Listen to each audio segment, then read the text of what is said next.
It's a great pleasure to address almost the who's who of the sustainability field in India.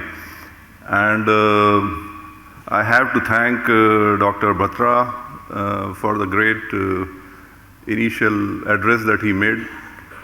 And two things stuck out. One was, okay, business field is all competitive and about economic progress and all those things, but you have to be kind to the society and kind to the environment, because you can't win in business without balancing the environment and society in equal terms.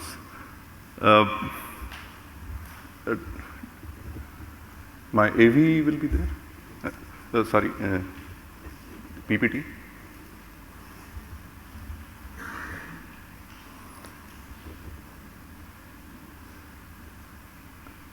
Dr. Ravindra Sanna Reddy could not make it because, Mr. Batra mentioned about oceans. Many of you may not know that today is World Fisheries Day, and the CM of Andhra Pradesh was supposed to visit Sri City, and we are next to the Pulicat Lake, which is one of the biggest, second biggest brackish water lake in India. How livelihoods of about 1 lakh fishermen depend on the health of the brackish water lake is important, and it's appropriate for me to mention it, because if the lake becomes unhealthy, 1 lakh people will probably not be doing so well economically. So the economics, the society, and the environment, they are tied at the we are tied at the hips, and it's a three-legged race that we have to run. No one person, no one field can win. So as you can see, how do I advance this?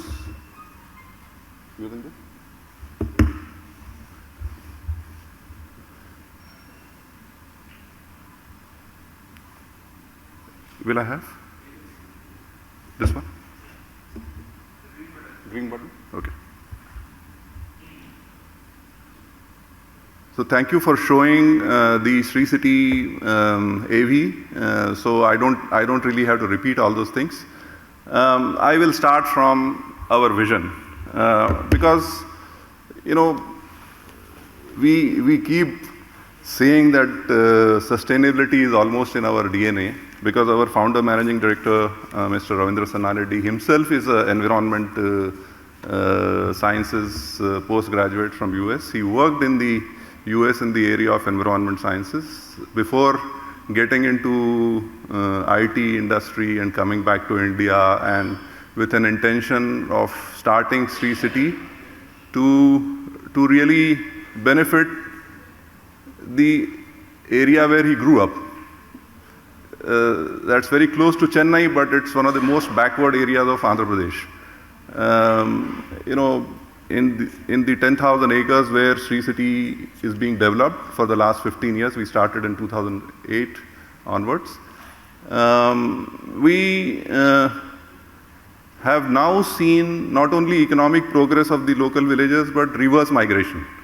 Because historically, people used to go from this area and go and work in Tamil Nadu and nearby Chennai industrial zones and all those things. Now all that has stopped.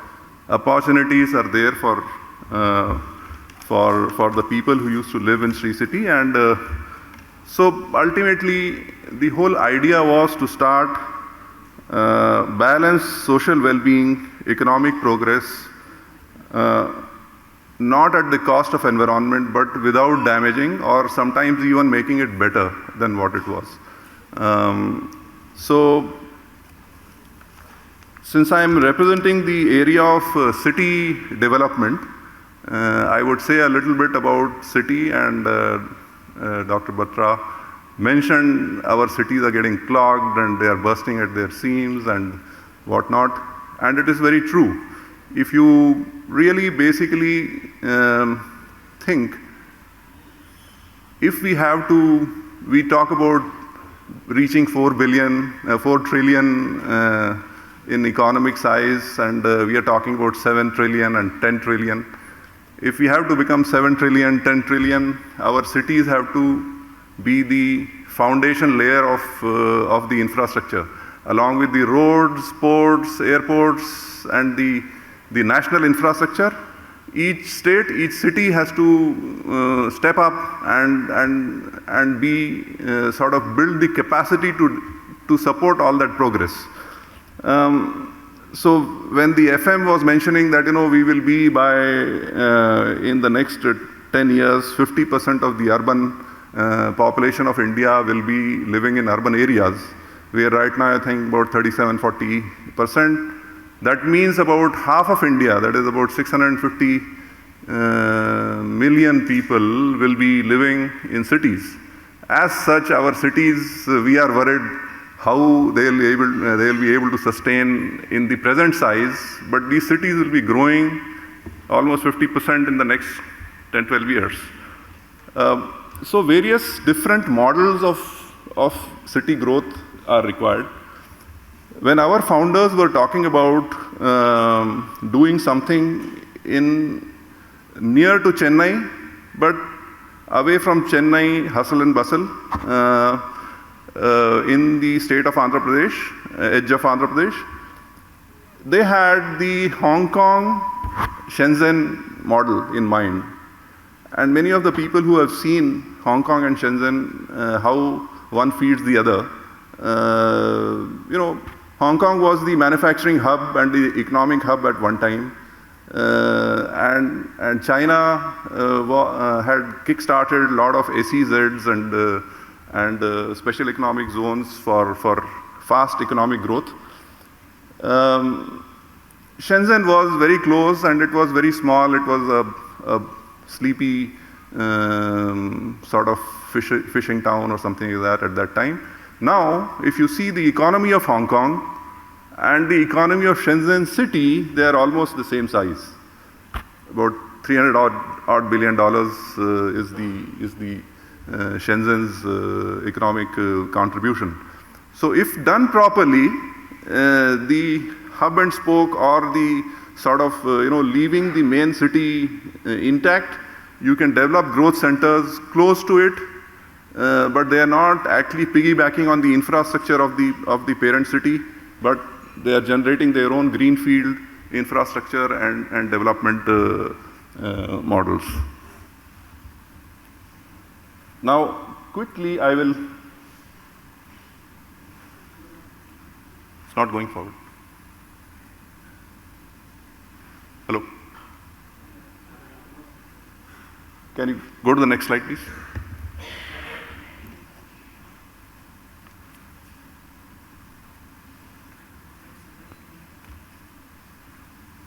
Sorry,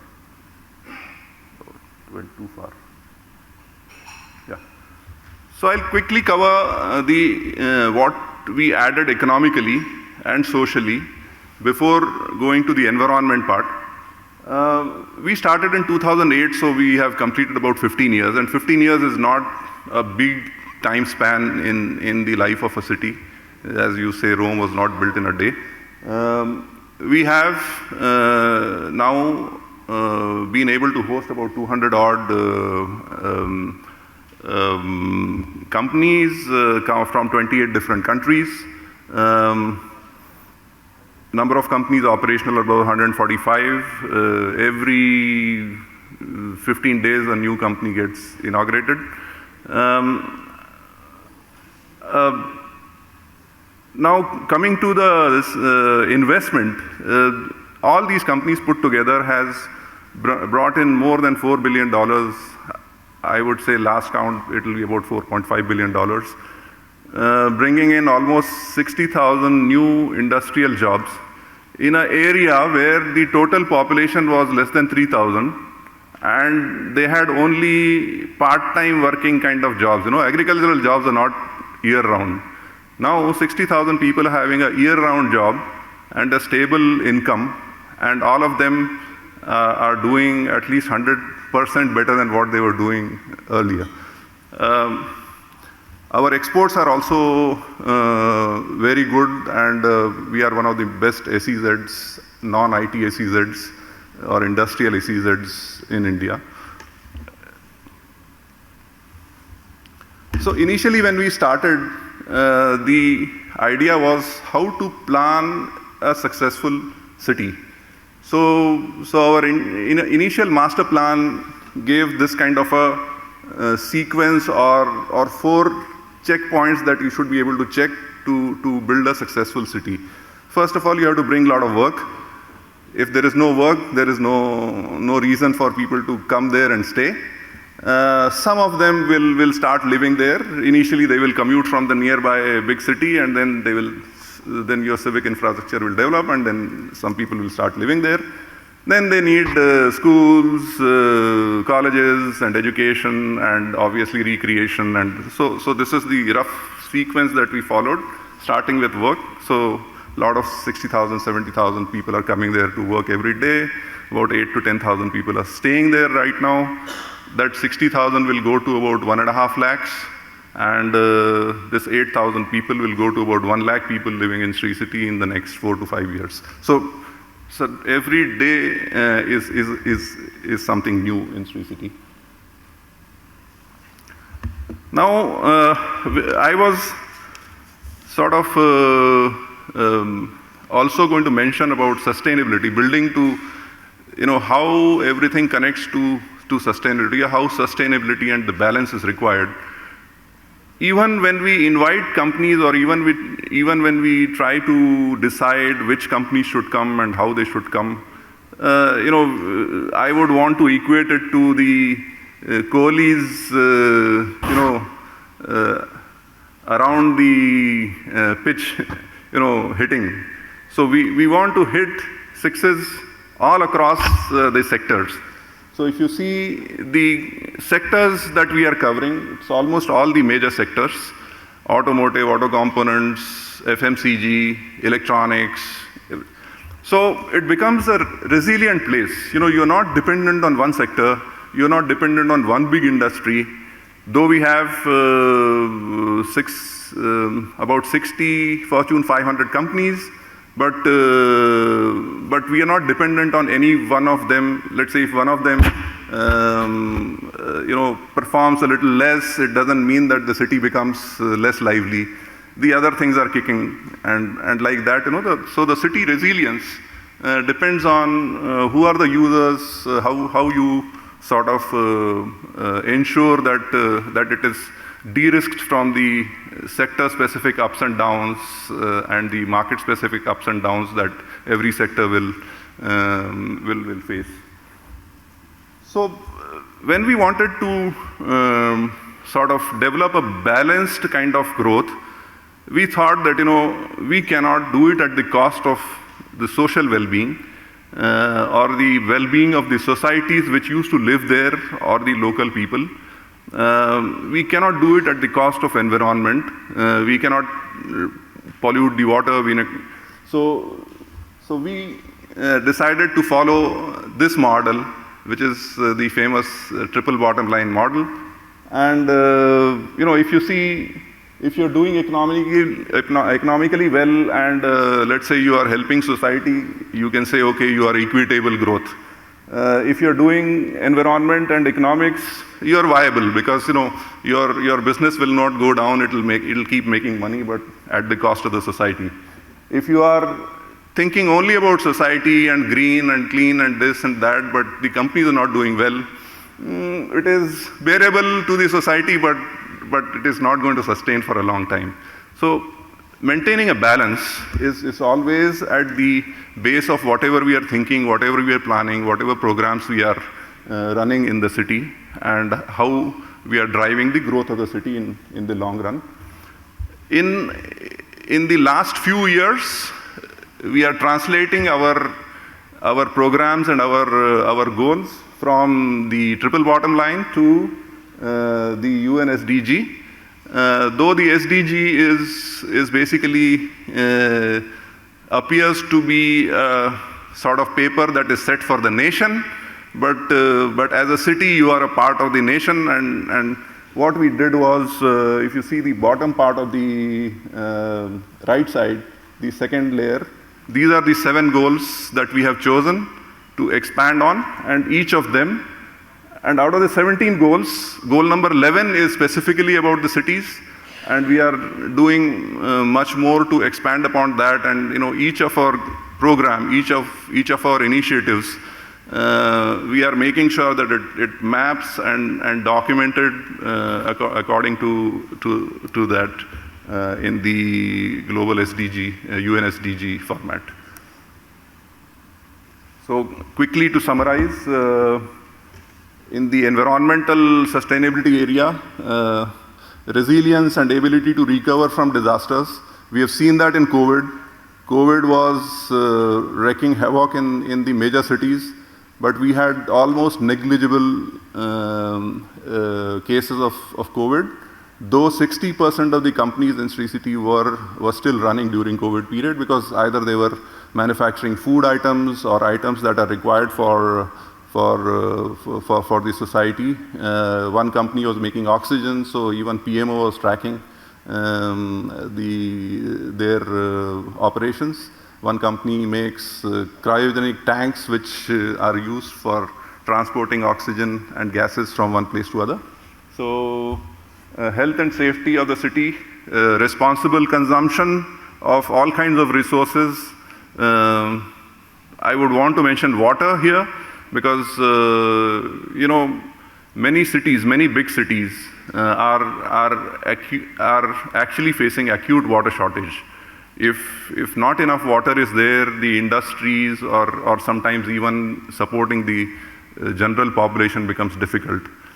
We have decided right from the day one to be a zero liquid discharge, 100% surface water city. That means we will not tap groundwater, and we will not, after treatment of water in the STP, we will reuse all of it in construction, landscaping, and other uses in the industry.